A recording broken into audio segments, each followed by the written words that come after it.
consecuencias, el sexto, perspectivas del voto comunitario, y el séptimo, los últimos 40 años de la historia de Bolivia y el aporte de la Iglesia Católica a la construcción de la democracia. Como notarán, hay dos temas que probablemente no tienen mucho que ver con el tema central de este número. Sin embargo, Cuarto Intermedio destaca sobre todo por la pluralidad de sus contenidos y se ha transformado en 36 años de edición ininterrumpida en un referente no solamente bibliográfico, sino en un acompañante que brinda testimonio respecto a los principales hechos históricos que suceden en Bolivia. De esta manera, no estamos, como dice el director de este Consejo Intermedio, director editorial del padre Sergio Montes, no estamos atados a la noticia, no estamos atados a la coyuntura, sino que más bien lo que hacemos es acompañar y testimoniar desde los diferentes articulistas el devenir histórico. Si se dan cuenta, Bolivia ha tenido un retorno a la democracia desde hace 40 años y Cuarto Intermedio se edita desde hace 36.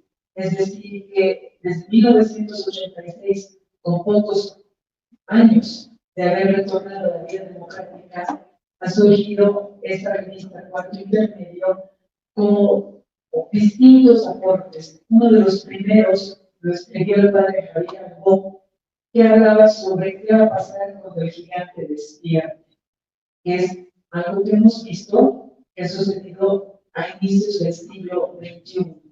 Entonces, muchos de estos artículos que salen en Cuarto Intermedio se transforman a la vez en una especie de oráculo profético respecto a lo que puede pasar.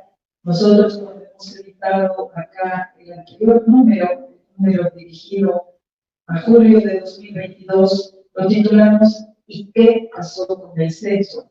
Las rutas a seguir. Y aquí hay dos artículos que hablan sobre el censo que debió de haberse realizado este año y que no se ha realizado. A sabiendas de que el censo no se iba a efectuar, igual decidimos sacar este número porque acá en este número anterior tenemos dos artículos que hablan sobre los posibles cambios técnicos que deberían suceder en varias de las preguntas que se van a realizar en la boleta censal. Entonces, este además es un aporte y nosotros sabíamos que, a pesar de que no se iba a realizar el censo, este necesita de varios ajustes y eso es lo que se propuso en el número anterior, en el número de julio de 2022, el número 131, que también tuvo otros artículos como la legitimidad desde abajo, 9 años del papado de Francisco y las travesías en cuanto al itinerario pedagógico, teológico y político. En esta ocasión hemos invitado a 3 de los articulistas del número 132 y 133 y van a ser ellos los que van a comentar y exponer sobre el artículo que han traído para esta edición. La primera comentarista va a ser María Teresa Segada Claure, quien va a hablar sobre las paradojas de la democracia boliviana a 40 años de historia. María Teresa Segada Claure es socióloga con una maestría en ciencia política por el Centro de Estudios Superiores y Universitarios de la Universidad Mayor de San Simón, doctora en procesos sociales y políticos en América Latina por la Universidad de Arte y Ciencias Sociales Arcis de Chile. Es además investigadora del directorio del Centro de Estudios de la Realidad Económica y Social, docente e investigadora de la Facultad de Ciencias Sociales de la Universidad Mayor de San Simón, de la carrera de Comunicación de la Universidad Católica Boliviana, fue investigadora de la Claxo y del programa ANICE-CES de la Universidad de Coimbra, consultora del Tribunal Supremo Electoral sobre temas de partidos políticos, ex investigadora del Programa de Investigación Estratégica en Bolivia, consultora del PNUD y de Internacional, entre otras instituciones nacionales e internacionales. Ha publicado libros y artículos en revistas especializadas y fue observador internacional de la misión de la Organización de Estados Americanos en las elecciones parlamentarias y subnacionales en El Salvador el año 2015. Y es integrante del equipo de árbitros internacionales de la revista Justicia Electoral del Tribunal de Justicia Electoral de la Federación en México. Muchas gracias, María Teresa. El micrófono es tuyo. Bueno, muchas gracias a todos. Primero quiero celebrar la revista de Cuarto Intermedio. Quiero señalar que me siento muy honrada y emocionada porque he sido parte del acompañamiento a un gran de esta revista junto con mi amiga Beatriz Ruiz y Javier Arroyo y otros, digamos, integrantes de este comité editorial. O sea, que de alguna manera sentimos que somos también como parte de esta historia de la revista. Y quiero celebrar porque cuando el Centro Working de Medios se cerró aquí en Cochabamba, habíamos visto con pena que podía ser el fin de la revista. Sin embargo, nos parece una gran iniciativa que se haya tomado desde La Paz, que continuemos con la publicación de esta revista, que realmente es histórica, porque en Bolivia las revistas a veces no duran más de unos cuantos números, pero hablar de 133 es ya bien importante. En este caso, de la última revista, he tenido, digamos, también el privilegio de escribir un artículo sobre la democracia. Hoy, con este año, hemos cumplido 40 años, ya han habido una serie de eventos de celebración, de análisis, de reflexión sobre estos 40 años. Y en este artículo yo un poco me refiero a ese hecho. Voy a empezar por el último, porque quizás algo que ha sucedido hoy en Perú nos ha puesto en alerta respecto a la vulnerabilidad al mismo tiempo de la democracia, ¿no? O sea, es una historia larga, pero también puede ser una situación crítica. Lo que sucede en muchos casos es que la democracia no solamente son elecciones, ¿no? O sea, no solamente implica el acceso al poder a través de la ley electoral. Ya varios cientistas sociales y políticos en América están alertando sobre el hecho de que muchos presidentes llegan al poder a través de elecciones, que son democráticos. Sin embargo, en la gestión de esos gobiernos empiezan a tener tendencias autoritarias, ¿no? Ya se ha caracterizado esto como las democracias autoritarias o los autoritarismos democráticos, porque hay una suerte de apropiación del poder por parte de estos gobiernos, presidentes o partidos.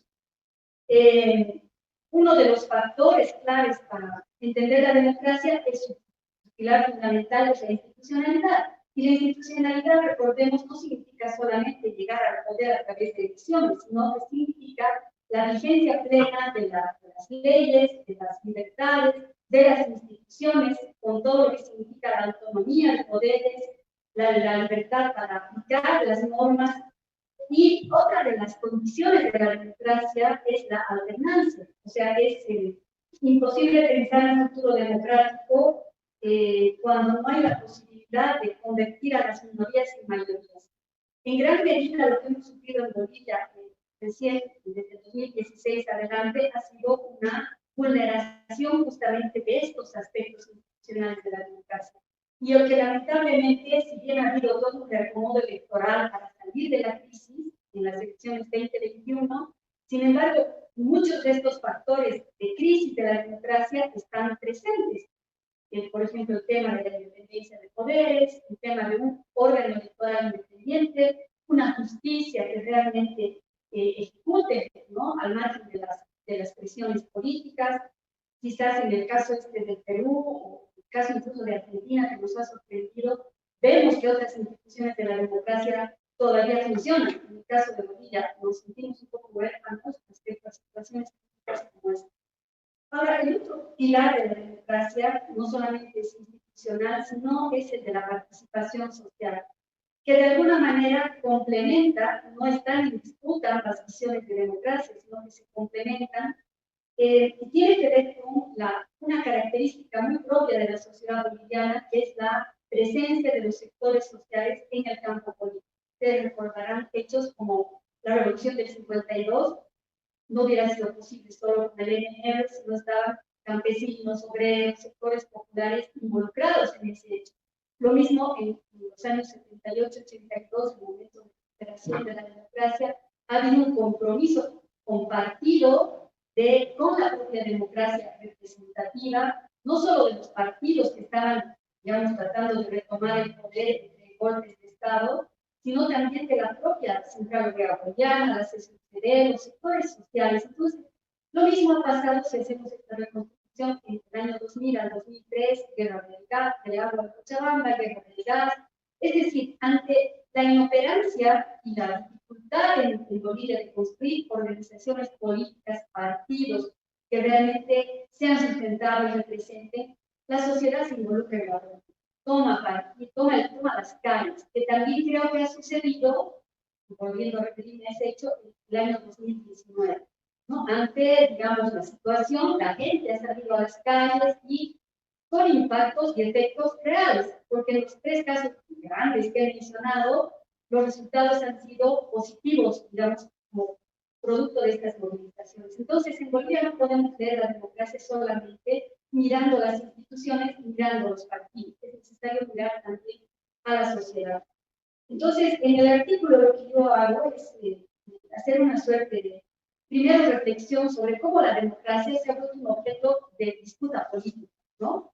Es bien paradójico, pero del 2016 al 2019 todas las movilizaciones eran en defensa de la democracia, por la recuperación de la democracia y de la institucionalidad. No olvidaremos los resultados del voto, del referéndum que fueron resultados. Entonces, eso movilizaba. Y paradójicamente, durante el gobierno de Ángel, cerca de las elecciones del 2020, el MAS toma la misma bandera y comienza a hablar de defensa y recuperación de la democracia. Entonces, claro, uno dice, ¿de qué democracia estamos hablando? ¿No? Entonces, la democracia a veces se vuelve parte del discurso político, pero más allá de ese juego político que hay que reconocer, es funcional a los intereses de los sectores, está, digamos, toda esta historia tan rica de compromiso con la democracia que ha habido de los partidos, pero también de las instituciones que se han ido construyendo y de la sociedad. Yo confío mucho en la madurez del pueblo boliviano respecto a la democracia, porque en los episodios últimos, sobre todo, la gente ha dejado de movilizarse, ha apoyado salidas democráticas, ¿no? O sea, nuevas elecciones, entregar el poder al nuevo gobierno, aceptar los resultados electorales, lo que ha sucedido en 2005 y también ha sucedido en 2020. Entonces, creo que es un factor de nuestro optimismo, digamos, en el sentido de que hemos ido madurando en estos 40 años, no solo construyendo instituciones, reglas y normas, sino también la sociedad se ha ido comprometiendo con la democracia como una mejor opción de administración del poder, con todo y todo que hemos mencionado. Entonces, en estos 40 años se podrían distinguir algunas fases. Lamentablemente, en el momento presente estaríamos empezando en otra fase. El primer momento de la recuperación, el segundo momento de la consolidación de la institucionalidad entre 82 y 2000, un tercer momento marcado por la crisis de inicios de siglo, pero que se abre con la Asamblea Constituyente, la llegada de más, que le otorga a la democracia una faceta de inclusión social, de participación de las organizaciones. Ahora que esto ya, digamos, se ha ido distorsionando el poder, es otro asunto, pero que también explica el inicio de esta nueva fase que la podemos percibir justo desde el 2016 con más claridad, que es un deterioro sistemático de la institucionalidad. Como les decía, lamentablemente la nueva elección, las elecciones 2021 no han logrado incorporar una restauración, digamos, de los pilares institucionales de la democracia que vienen deteriorándose cada vez más. Y esto por la acción, por la escasa voluntad política de los propios actores de alentar procesos de reforma. Por ejemplo, la reforma de la justicia, que ahora está a punto de tener una luz de esperanza, pero también, por favor,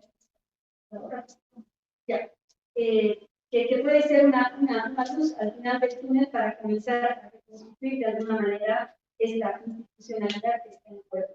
Estas alertas, como lo que ha sucedido en el Perú, creo que se pueden, no es, cuando uno ve el Perú dice que bien estamos en Bolivia, ¿no? Creo que todavía más de muchos, pero hace poco tiempo estuve en un evento con la presidencia que nos invitaron a hablar de democracia, lo cual me pareció ya una buena noticia. No importa si digamos más allá de los impases que hay en el gobierno, es bueno repensar la democracia. Y a mí me sorprendió mucho una participación, estaba entre los expositores Román Baiza, que es el fundador del MAS, luego fue un actor importante en la Asamblea Constituyente, y luego se ha vuelto un dirigente, digamos, crítico, dirigente al gobierno. Y Román Baiza decía que él sentía que la democracia en Bolivia estaba herida, ¿no? Y que había la necesidad de un compromiso nuevamente con esta apuesta a la que con la que se había iniciado todo el proceso de reconstrucción del país a inicios de siglo. Eso a mí me pareció interesante viniendo de un dirigente que ha sido parte de la construcción de este instrumento político que ahora está en el. Entonces, las nuevas noticias para la democracia en realidad de estos últimos años, lamentablemente no vienen tanto de la oposición, porque la oposición está muy herida a menos, ¿no? O sea, si uno mira a los parlamentarios que de manera individual o por sectores están haciendo una gestión interesante, pero no tienen la capacidad de incidir en las decisiones. Esto que ha sucedido hace un par de semanas para la resolución del conflicto de Santa Cruz, desde mi punto de vista es una buena noticia para la democracia, porque estamos saliendo de ese esquema típico de 14 o 16 años de imposición de un partido mayoritario, ¿no? Y hemos entrado en una fase donde se puede generar nuevos acuerdos, donde se puede reordenar la política internamente y la posibilidad realmente de que las minorías se pueda generar alguna incidencia en las decisiones públicas. Entonces, la expectativa de esto funcione no es tanto, como les decía, de la oposición, por su minoría, sobre todo en su incapacidad de construir partidos, liderazgos nuevos, propuestas nuevas que interpelen a la ciudadanía, sino aparentemente va a venir, por lo menos en un inicio, de esta implosión que ha habido en el movimiento socialista, ¿no? De esta aparición de tendencias, fracciones, liderazgos, que más allá de quién tiene o no razón, o de que se acusen de traidores, mucho más allá de ese discurso político, creo que abre la posibilidad justamente de esta rearticulación de la política, ¿no? Nuevos acuerdos, nuevas posibilidades, nuevas también, probablemente, apuestas políticas hacia el 2025. Bueno, esto con una mirada optimista en este panorama un poco oscuro que hemos estado viviendo también en los últimos años. Bueno, esa es mi reflexión, está el artículo puesto ahí para que se siga discutiendo, compren la revista. Y nada, eso quería compartir. Seguramente vamos a dialogar luego con nosotros. Muchas gracias, gracias por la exposición. Y sí, efectivamente, lo que queremos es buscar precisamente esos espacios de diálogo y de reflexión. Uno de esos es este conversatorio. Y por supuesto, lo que queremos es también a los sectores para que puedan adquirir este ejemplar y puedan disfrutar de la lectura y de las opiniones y de las reflexiones que hacen aquí sus autores. Es por eso para mí un placer presentar al segundo de los autores, a Juan Cristóbal Soruco, que va a hablar del tema que está en este número 132-133 de cuarto intermedio, que titula La Iglesia, acompañante de la democracia en las buenas y en las malas. Para quien no lo conoce, pero creo que sí es muy conocido, también me voy a permitir leer su currículum. Juan Cristóbal Soruco Quiroga es licenciado en Comunicación Social de la Universidad Católica Boliviana, candidato a maestrante en Derecho Constitucional y Procesal Constitucional en la Universidad Andina Simón Bolívar, sede de La Paz. Ha sido director de los periódicos Los Tiempos de Cochabamba, Presencia, La Razón y La Prensa de La Paz, y del Centro de Documentación e Información. Escribe la columna El Tejo en los periódicos Página 7, Brújula Digital y El Deber. Actualmente trabaja como director editorial de la iniciativa de rectificación de desinformación y discurso de odio Chequea Bolivia, Ha participado como coordinador de prensa en la misión de observación electoral de la Organización de Estados Americanos en Nicaragua. Ha escrito varios ensayos sobre comunicación. Ha dirigido la carrera de Ciencias de la Comunicación Social de la Universidad Católica Boliviana San Pablo, Regional La Paz, y es Premio Nacional de Periodismo 2017. Adelante, por favor. Gracias. Hablaba de que todo ex. Hablaba de decías que todo es ex. Ahora soy llamado viejito. Felicito por este lugar de debate de un tema tan complicado como es el de la construcción de la democracia, qué tipo de democracia estamos construyendo en Bolivia. Y estoy, todas mis ideas cambiaron cuando al mediodía al almuerzo este aparato temblaba, estaba en una invitación, temblaba y yo decía, ¿qué puede ser? Y creí que era algún aviso de mi perrito, porque ahora estoy de acuerdo con una perrita nueva que me tiene loco. Entonces abro y me encuentro con el golpe del Perú, pero mal informado, porque el golpe del Perú, Fuerza Armada se apoya al presidente. Ser periodista, a veces así como trabaja en Chequea Bolivia, cuento en el almuerzo, hay golpe en Perú. Y mi mujer, que es la que simplemente está a tierra, me dice, ¿quién es el golpe? Parece que al presidente lo quieren golpear. Pero ¿y qué dice el Parlamento? Parece que quieren disolver. Y realmente estaba en la luna y empecé a cambiar toda mi vida de lo que iba a dar esta tarde. Esa es la primera sorpresa. La segunda, que ahora, a diferencia con Marité de estas 3 semanas, ahora yo soy el pesimista. Porque ahora yo estoy pesimista con la democracia en Bolivia. Y hay una serie de paradojas, ¿no? Es decir, están hablando de construcción mientras en Perú, digo, se ha vivido una tragicomedia de traspaso de poderes. El presidente en la mañanita disuelve el Congreso, decide convocar elecciones generales. Varios ministros de su gabinete que renuncian a ir sin su ministro porque no están de acuerdo con la resolución del Parlamento. El Congreso que destituye al presidente que lo disolvió. La institucionalidad democrática, incluyendo las Fuerzas Armadas y la policía, que aprueba la destitución del presidente y respalda la elección de la nueva presidenta del país. Todo está bien, ambos no tienen todavía tiempo. El presidente mexicano de reaccionar en contra, creo que el presidente nuestro tampoco tenía, seguramente querían apoyar a Castillo al principio, pero todo parece una situación constitucional. Y claro, nos deja un poco, en los planos, tú decías, un desafío, una alerta. Lo de Perú, me parece a mí que es una conclusión. Porque desde el día que salió elegido con 11% del voto ciudadano, porque en la segunda vuelta sí ganó a Keiko, postergar, pero el voto verdadero aquí es 11%. Y ya la tuvo, ¿no? Hasta la se llegó al 22% del país en 2002. Entonces, la cosa se complica para ver. La otra duda que uno tiene cuando habla de qué tipo de democracia que es lo que está pasando en Argentina. Ayer la vicepresidenta ha sido sancionada luego de 14 años de proceso, cumpliendo el debido proceso judicial, a 6 años de cárcel, de habitación permanente, de función pública, por robo descarado. Un testaferro de los Kirchner que se adjudicó toda la obra pública de Santa Cruz y Santa Cruz y termina en varias de ellas. Bolívar ha pasado por todos los estamentos y Cristina, claro, acusa al Poder Judicial que estaría compuesta por gente que el pueblo no elige. Alguna vez hizo una referencia a lo que se hizo en Bolivia a elegir jueces de la popular. Me parece que no es lo aconsejable, ¿no? En la vida judicial. Y la acusa ese poder de haber convertido una mafia aliada al poder económico y mediático del país.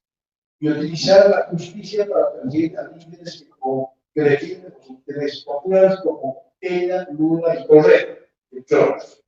Pero no hace ningún caso a las causas por las que la acusa. Es decir, no se defiende de las actuaciones. Eso pasa a un lado y solo hace bolsa.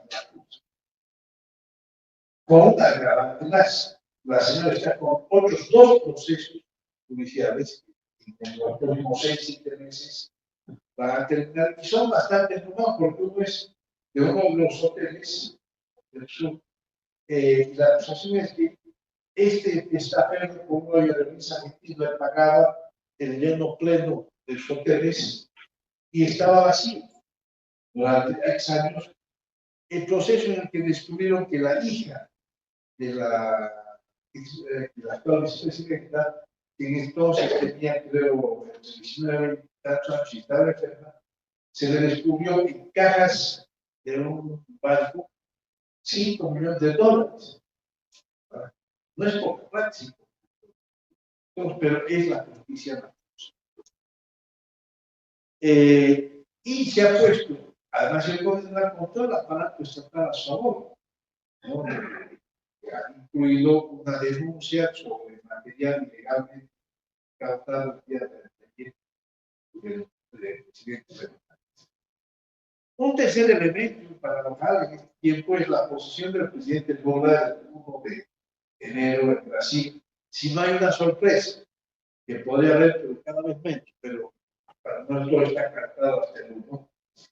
Luego, la gestión del señor Gonzalo totalmente polémica, conservadora, y una elección que ha polarizado el país, porque efectivamente el señor Lula ha estado 7 meses preso en la cárcel, pero ha salido de la cárcel por una demanda que él mismo presentó al Poder Judicial. El Poder Judicial en pleno tiene adelantado la sanción de prisión por una clara injerencia del poder político en su encarcelamiento. Pero que evita bien con el compañero Lula, también es cierto. Pero en este azaroso problema donde uno no sabe dónde va la democracia, cómo va, tenemos la emergencia en la región de lo que podría ser una nueva izquierda democrática, que también da esperanza, a partir de la elección de Boric en Chile y de Petro en Colombia, y la del propio Lula, que habrá tenido sus problemas de corrupción, pero que cumplió sin volcar a cumplir nada su mandato y se retiró porque le correspondía. No ha sido como los otros que han reformado sus corrupciones para prorrogarse sin bien el poder. Y estos nuevos gobiernos que han tomado una decisión que el país sabe que es la de distanciarse de los gobiernos del socialismo del siglo XXI, en el caso de Cuba, Venezuela y Nicaragua, y también de lo que está pasando en México y Bolivia con países que debemos reconocer. Llegamos a un país donde la democracia sigue en peligro y creo que nadie sabe. Nuestra sociedad está cada vez más dispersa y nuevamente enfrenta conflictos entre el poder central y las regiones. Y se crean forzadamente condiciones para que haya conflictos interregionales, como hemos visto en los últimos años. Una última demostración por el centro. Se tiene una administración judicial totalmente desprestigiada que no garantiza nada a nada. No es solo que garantiza la impunidad de los poderosos, sino que en la vida civil ciudadana, si uno no tiene su juez, está listo. Y si tiene su juez, es porque tiene un apoderado. Ese apoderado es del partido, pero para cosas absolutamente de la vida cotidiana, como si te han pagado horas extras o te han votado. Hay sentencias contradictorias sobre el mismo caso de la misma instancia. En una no había el aval político y en el otro sí había. Sí, nuestra justicia ya es, les repito, de terror. Y nada puede construirse. Un sistema de gobierno racional, menos democrático, puede construirse con un sistema judicial de esta naturaleza. Se tiene un órgano ejecutivo ineficiente administrativamente, tiene un ministro de desarrollo, el señor Claude, mejor trota la conversación y organizando grupos parlamentarios que en su repartición donde el propio Evo Morales ha denunciado actos de corrupción increíbles que no se han probado hasta ahora. una oposición como la que expresaba Maite, que no puede superar el estado testimonial con los puntos. Pero yo creo que las causas tienen algún origen diferente y es que ese sistema, es decir, no hay en estos momentos partidos políticos que puedan tener una centralidad como la que tengan en el propio nacional y que me preocupa con esta decisión porque aumenta la expresión ciudadana. Es que ahora tenemos demandas cada vez más sectorializadas, cada vez más corporativizadas. Antes un gobierno negociaba con la COP y atendía a casi todos los sectores del país. Ahora tienen ya con la COP, con la LGTB, con Provida, con Provida. Todos tienen demandas y no tienen sistemas de canalización como antes se tenían con el Estado. Estamos en un cambio de situación y global que va a tomar mucho tiempo, yo creo, formar representaciones centralizadas que permitan a un gobierno, a unos gobernantes, poder atender nacionalmente esta infinidad de... Creo que eso está en entredicho y no va a surgir una oposición que ha sido derrotada, además, en el año 2003, 2006, yo creo que una fecha fatal, y el 2006, política y luego, militarmente, después de la Casa de las Américas, del Hotel de las Américas, de Pando, todo que estaban visibles. Entonces, está en un momento muy especial, quiero añadir, porque está grave, la cada vez más presencia de fuerzas paraestatales avaladas por el gobierno, y una policía y unas fuerzas armadas sometidas a garantizar la vida y la propiedad de los titulares del poder. Para rematar la situación, tenemos unas instituciones de la sociedad que están debilitadas, en esencia, y las que no, y las que siguen influyendo, son ignoradas o permanentemente atacadas como una de ellas es la Iglesia Católica, cuyo aporte a la construcción de la democracia en nuestro país ha sido decisivo y es lo que he tratado de mostrar en el artículo que aparece en este último número de la revista que estamos presentando, y que es un aporte, yo creo, decisivo tanto para la inauguración del sistema democrático por el 80, el 78 y el 82, realmente un gobierno democrático como tal, y a lo largo de todos los conflictos que en estos 40 años se han ido presentando, hasta la llegada de Hamas. La Iglesia, más allá de las posturas internas que ha tenido, tenía un norte muy claro que era facilitar el diálogo en la sociedad para mantener un estado de derecho, de libertad y de pluralismo. Y creo que, les repito, sus aportes han sido fundamentales, tanto como señalo, yo creo casi cronológicamente en el texto, pero por algunas acciones que ya anécdotas que ahora me permito contar sin haber además contado con la autorización de los actores, ¿no? Pero hay acompañado Eugenio Scarpellini, por ejemplo, sobre el que tengo un recuadro ahí, en charlas, pero así tremendas con Antonio Peredo, el Carlos Sánchez, que eran los fuertes de ese tiempo, pero también con el Bombón y otras, donde uno podía ver esa fortaleza para crear espacios que permitan encontrar temas que se pueda acordar y desechar temas que sin dejar de ser importantes podían irse solucionando en el tiempo. O ir como ser Jesús Juárez de un canal en la Plaza Católica a la sede de la conferencia episcopal y tardar como una hora porque en cada cuadro lo vitoreaba, porque un tipo conocido en la negociación y trataba de estar siempre presente, y la ciudadanía reconocía, viendo desde la paz, no puedo decir cómo estaba en el interior, ¿no? O el Tito, Monseñor Tito acá en la Guerra del Agua, que fue un factor clave para que la violencia se salga de las calles ciudadanas. Hay otras más, pero que me dicen ya tengo 2 minutos. Utilizar una figura que no es mía, yo creo que la democracia se parece al matrimonio. debiendo ser para toda la vida, puede romperse en cualquier momento si no se la cuida cada. Con una clara. En el caso de la democracia, nunca su rompimiento será para mejorar. Como algunas veces en algunos matrimonios, sí, para mejorar la vida, divorciarse. Pero creo que en el caso de la democracia, como experiencia, no. Y lo grave es que nos damos cuenta del valor de la democracia cuando entra en crisis como esta suya. Es que al estar acostumbrados a vivir en un sistema democrático que incluye el respeto al Estado de Derecho, ya nos parece normal, incluso insuficiente para expresar demandas que aparecen en circunstancias diferentes. Ella aparece en propuestas de democracias populares, democracias inéditas, por ejemplo, que en nuestra experiencia siempre han significado al final nada más ni nada menos que otorgar mayor poder a los gobernantes del turno sobre las sociedades. Las experiencias en países son claras.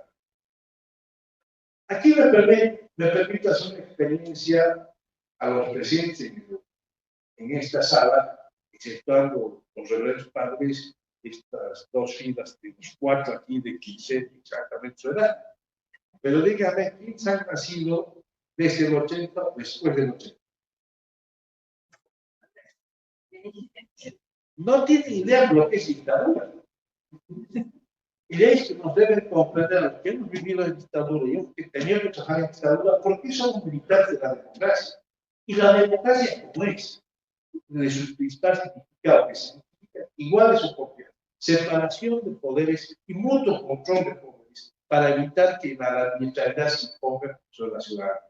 Y creo que lo que hemos avanzado desde el 80, fundamentalmente hasta el 2006, ha sido extraordinario en derechos humanos, salud, educación y una serie de valores que nos han permitido convivir hasta el día de hoy. Y nos han permitido además poder elegir un gobierno neoliberal, o llamarlo liberal, un cambio drástico de la economía, a un socializante como el de Evo, y que de repente me han vuelto a cierta regulación si el compañero Evo no quería programarse en el poder si debía, que es otro que afecta un elemento central de la democracia, que es la alternancia, el cambio de propuesta.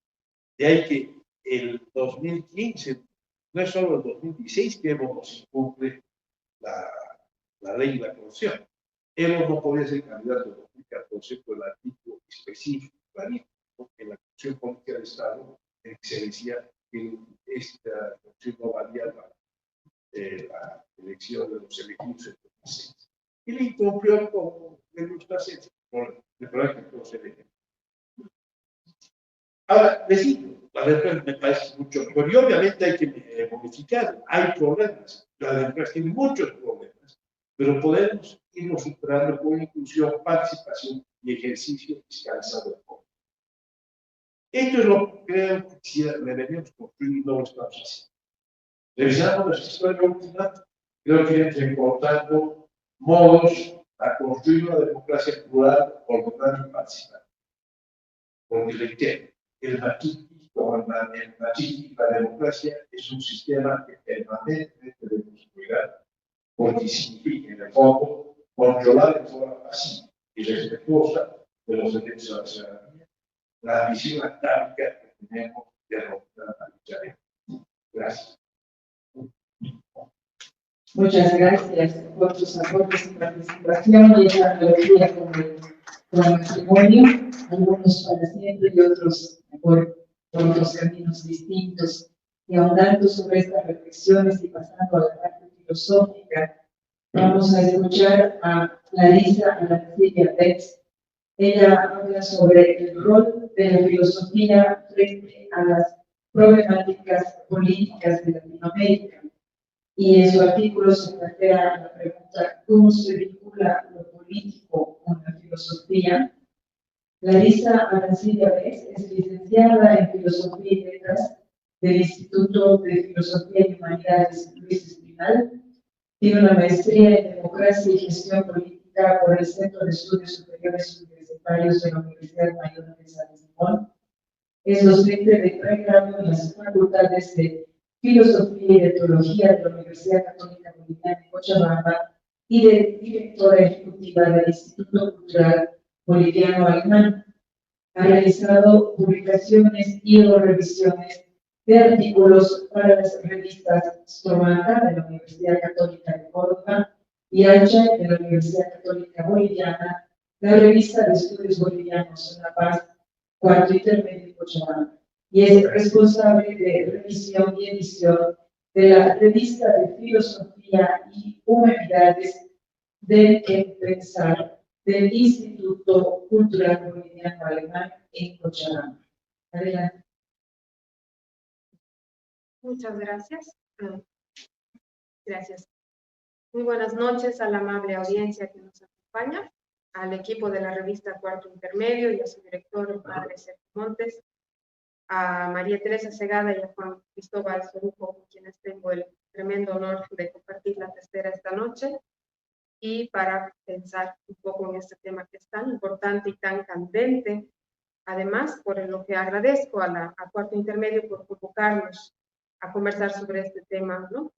Que me parece muy importante el día de hoy, sobre todo hoy, como han mencionado quienes están precedidos. 40 años de construcción democrática en Bolivia ciertamente nos invitan a preguntarnos por el tipo de democracia que tenemos hoy, que tuvimos ayer y que apuntamos tener mañana. En el artículo que preparé para este número de la revista, abordo muy brevemente la utilidad, o si valga el término, prefiero quizás utilizar el término validez o la necesidad del análisis filosófico aplicado al ámbito político en Latinoamérica. Y es tan válido como necesario plantearnos esa misma pregunta, es decir, si es válido, si es útil, si es necesaria la filosofía en el contexto político boliviano concretamente. Me parece que hoy, en un contexto que favorece el diálogo entre disciplinas y saberes, la relación entre filosofía y política no necesita muchísima fundamentación y, bueno, es aceptada con mucha apertura, ¿no? Como diría Sabater, la filosofía y la democracia nacen juntas y son una condición de la otra. Pero eso no siempre fue así, al menos no en el contexto de América Latina, porque hay que recordar que al menos en las aguas profundas, o valga la pregunta, superficiales de la filosofía, la discusión entre latinoamericanistas y universalistas fue muy intensa, ¿no? En gran parte del siglo XX. Entonces, no siempre ha sido aceptado el vínculo que hoy podemos pensar que es automático entre política y filosofía. Quizás con la misma fuerza, pero también quizás con menos visibilidad, esa tensión también se ha hecho notar en Bolivia. Pero ahora no quiero entrar en detalles sobre este tema, pero lo que sí me parece preciso recalcar es que las cuestiones centrales de la política, como la preocupación por la democracia, por el bien común, por los derechos fundamentales, por la ciudadanía, por el ejercicio de la ciudadanía, por la institucionalidad, la representatividad, etcétera, han ocupado una gran parte de la producción académica e intelectual en Bolivia, al menos a lo largo del siglo XX, algunos dirán que ya antes, pero con muchísima más riqueza y solidez teórica en las últimas décadas. Aunque muchos no estén de acuerdo con que se le llame filosofía, ni siquiera filosofía política, a esta producción académica, cito como ejemplo que para Hugo Celso Felipe Mansilla tampoco se le debe considerar filósofo en sentido estricto, ni siquiera a René Zabaleta Mercado, aunque sea uno de los autores más estudiados en la filosofía política y en las ciencias sociales en Bolivia. A pesar de todo esto, ciertos elementos como el rigor académico, la reflexión profunda, el análisis meticuloso y en algunos casos incluso la propuesta de nuevos términos que buscan comprender la realidad social y política bolivianas, permiten pensar en que el ejercicio filosófico sí está muy presente, y lo que yo considero una buena señal. Especialmente ahora que compartimos una gran cantidad de información sobre el acontecer social y político en un pasado reciente, que recordamos muy bien, sobre las transformaciones que ocurren en el plano simbólico, en el campo de las tensiones ideológicas y discursivas en lo cotidiano, son necesarias todas las tareas que ocuparían tradicionalmente a un filósofo o a una filósofa, así como nos imaginamos. La apertura a la pregunta es esencial para el avance del conocimiento, de la ciencia, de la filosofía. ¿Qué está sucediendo? ¿Cómo podemos convivir con la avalancha informativa, con la velocidad de los cambios, sin convertirnos en sujetos pasivos que cumplen una función de receptores, ¿no? Entonces, preguntarnos por estas cosas, por lo que está sucediendo y por cómo lidiar con ello, nos convierte en agentes de reflexión, o debería convertirnos en ello, a través de la reflexión, conducirnos a la palabra, que también es una forma de acción, incluso desde la filosofía pragmática, por ejemplo, del lenguaje. Entonces, la palabra se convierte también en una acción concreta. Tenemos mecanismos, entonces, desde la filosofía también de ejercer acción y cambio en el ámbito de lo político. A los bolivianos nos encanta, ¿no? Nos encanta hablar de democracia y de las elecciones como si fuesen fiesta democrática, como decíamos hace un momento, ¿no? Que nos encanta celebrar el voto, la democracia como ejercicio de elección. Y es que festejamos el modo de vida en democracia y eso está bien. Aunque parezcan muy lejanas en el tiempo, las heridas que ha dejado el periodo de los gobiernos militares persisten en el imaginario colectivo. Aunque como usted muy bien decía, Juan Cristóbal, algunas generaciones no las hemos vivido en directo y no podemos realmente comprender las vivencias de aquellos tiempos oscuros, pero aún así yo diría que persisten en el imaginario colectivo estas heridas. Entonces, no es suficiente pensar el ejercicio ciudadano desde el voto con el espíritu de celebración solamente, ¿no? O salir a las calles a manifestar protesta o desacuerdo sin mayor acto de reflexión. Son absolutamente necesarios espacios de diálogo, de intercambio de ideas, de reflexión como este y como muchos otros, de debate público y de pleno ejercicio de una ciudadanía activa, que siga preguntándose por los modos en que podemos mejorar la calidad de la democracia que tenemos hoy y de aquella que queremos alcanzar mañana. En la nueva Constitución Política del Estado reconocemos distintos modelos de democracia, ¿no? Una suerte de demodiversidad en la que se reconoce la democracia participativa, directa, representativa y también comunitaria, en la que distintas lógicas de organización y representación coexisten en Bolivia, pero cabe preguntarnos, de todas maneras, creo yo, ¿cómo es que coexisten? ¿Es eficiente esta coexistencia? ¿Es suficiente el reconocimiento de la diversidad en el plano legislativo? Y si no lo es, ¿cómo ponerlo en práctica? Si es que se está poniendo en práctica o si no. Ciertamente no es solamente la filosofía la encargada de buscar las respuestas a estas y otras preguntas. Insisto en que las ciencias sociales, humanas y las distintas herramientas metodológicas y conceptuales que nos proporciona la filosofía pueden y deben combinarse con el fin de dar continuidad a la reflexión. Si es que Sabater tiene razón al decir que la filosofía y la democracia van juntas, entonces queda por demás justificada la autoridad de la filosofía para pensar y repensar en todos los sucesos, decires y fenómenos que desde el ámbito político emanan día a día. Entonces, a partir de estas premisas es que planteo en el artículo 3 preguntas, en realidad vinculadas a la realidad latinoamericana, pero que perfectamente pueden aplicarse a la realidad boliviana. ¿Cómo se vincula lo político con la filosofía? Que creo que hemos tratado de responder ahora. ¿Es necesaria una filosofía local para pensar un contexto particular? ¿Y qué aspectos podrían ser de interés para la filosofía? Pues todos estos que estamos mencionando, que han mencionado también las personas que me han antecedido, el tema del cuestionamiento a los liderazgos, la construcción de discursos que luego se articulan en fuerzas sociales que eventualmente tienden a también traducirse en administradores de Estado, administraciones públicas, en el tipo de administración de la justicia que se está llevando a cabo, en el concepto de justicia, que además también se reformula en la nueva Constitución, pues son todos estos tópicos que desde la filosofía invitan a la reflexión. Creo que con esas palabras me quedo para invitarlos, en realidad invitarlas a leer todos los artículos que componen este nuevo número de la revista y quedo muy agradecida por esta palabra.